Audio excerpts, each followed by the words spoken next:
নমস্কার, পিঙ্কি কিচেনের সবাইকে স্বাগত।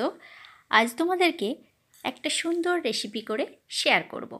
দেখো, এখানে কাওড়াঙা নিয়ে নিয়েছি। কাওড়াঙাগুলোকে খুব সুন্দর করে কেটে একদম ধুয়ে পরিষ্কার করে একটা থালার মধ্যে রেখে দিয়েছি। কিভাবে কেটেছি দেখতেই পাচ্ছ। শিরগুলোকে পুরো ছুলে নিয়েছি আর মাঝের বীজের অংশের কাছে ওগুলো একটু চেঁচে পরিষ্কার করে নিয়েছি। দিয়ে দিলাম সামান্য পরিমাণে একটু হলুদের গুঁড়ো। হলুদটা মাখিয়ে আমি কিছু সময় রেখে দেব। ততক্ষণ আমি মশলাটা তৈরি করে নিচ্ছি। কড়াইয়ের মধ্যে একটু গোটা জিরে, একটা শুকনো লঙ্কা আর একটু পাঁচফোড়নকে কাঠখোলায় ভেজে রেখে দিয়েছি। আর একদিকে ওই কড়াইয়ের মধ্যেই আমি দিয়ে দিয়েছি বেশ কিছুটা পরিমাণে সরিষার তেল। তেলের মধ্যে দিয়ে দিয়েছি দুটো শুকনো লঙ্কা ফোড়নে। শুকনো লঙ্কা আর তেল খুব ভালোভাবে ভাজা হয়ে গেছে। এই পর্যায়ে দিয়ে দিচ্ছি আমি হলুদ মাখানো কাওড়াঙ্গাগুলো। এবারে কাওড়াঙ্গাগুলো একটু ভেজে নিতে হবে 3 থেকে 4 মিনিটের জন্য। দেখো, 3 থেকে 4 মিনিটের জন্য আমি এটাকে ভেজে নিলাম।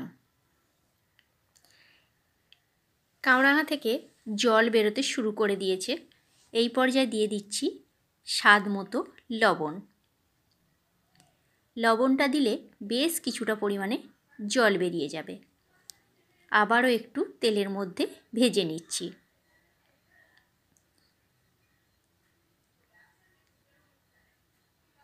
এবারে দিয়ে দিচ্ছি এই পর্যায়ে 250 গ্রাম মতো আখের গুড় নিয়েছি।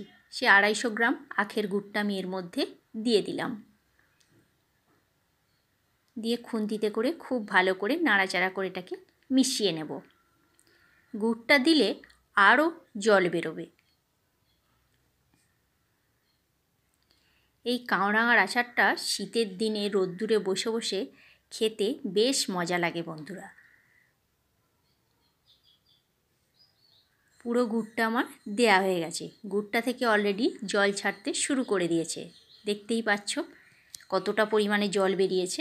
এটা এবার আমি হতে দেব। যদি পুরোটা দেখাই তাহলে ভিডিওটা অনেকটা বড় হয়ে যাবে, তাই তোমাদের আমি কিছু সময় পর পর দেখাচ্ছি।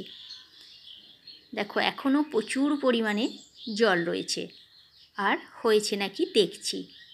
এখনও এটা হয়নি, এখনও জলটা একটু মরবে, আঠা আঠা মতো হবে, তবে আচারটা রেডি হবে। হাতে করে করে দেখতে হবে মাঝে মাঝে আটা আটা মতো হয়েছে নাকি। দেখো, আবারও দেখছি চিটটা ঠিক হয়ে এসেছে।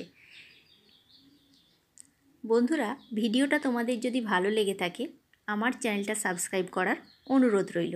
আর যেসব বন্ধুরা ফেসবুক পেজ থেকে দেখছো তারা আমার পেজটি ফলো করে নিয়ে আমার পাশে থেকো। আচারটা সম্পূর্ণ একদম রেডি হয়ে গেছে। গ্যাসের ফ্লেমটা আমি অফ করে দিয়েছি। আর দিয়ে দিচ্ছি ওপর থেকে যে শুকনো কাঠখোলায় মশলাটা ভেজে গুঁড়িয়ে রেখেছিলাম, সেই মশলাটা এর ওপর থেকে ছড়িয়ে দিলাম। দিয়ে খুন্তিতে করে আবার একটু নাড়াচাড়া করে নিচ্ছি।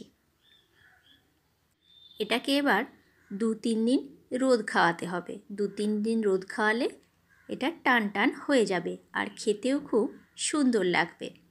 আমার কাওড়াঙা আচার রেডি হয়ে গেছে। তোমাদের কেমন লাগলো বন্ধুরা অবশ্যই কমেন্ট করে কমেন্ট বক্সে জানাবেন। আজকের মতো এইখানেই বন্ধুরা। নেক্সট ভিডিওতে দেখা হচ্ছে তোমাদের সাথে আগামীকাল।